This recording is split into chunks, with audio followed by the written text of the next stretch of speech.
Te llaman números desconocidos todos los días. Si tienes un Samsung, puedes bloquear todas esas llamadas en menos de 20 segundos. Para hacerlo, ingresamos al teléfono como si fuéramos a escribir un número para llamar y le damos en la parte superior derecha en las tres líneas. Van a salir varias opciones e ingresamos en la opción de ajustes. Luego vamos a ingresar en la opción que se llama bloquear números. En esta parte nos van a salir todos los números que tenemos bloqueados y vamos a activar esta opción, bloquear números desconocidos.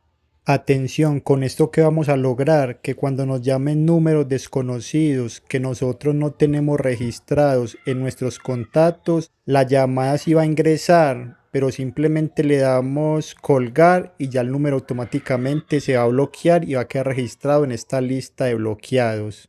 Acá donde dice añadir número de teléfono, si nosotros sabemos un número que es spam, lo podemos añadir, le damos a la X y también se añade a los bloqueados y esta persona ya no nos va a poder volver a llamar. Les voy a mostrar cuando nosotros rechazamos una llamada, el número automáticamente como queda bloqueado. Nos damos de cuenta porque tiene este círculo de bloqueado al lado del teléfono.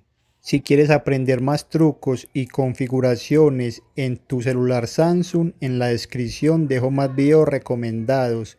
Recuerda suscribirse a este canal que es totalmente gratis y mirar la descripción de este video ahora. Nos vemos hasta la próxima. Y así de fácil es como puedes bloquear llamadas de números desconocidos.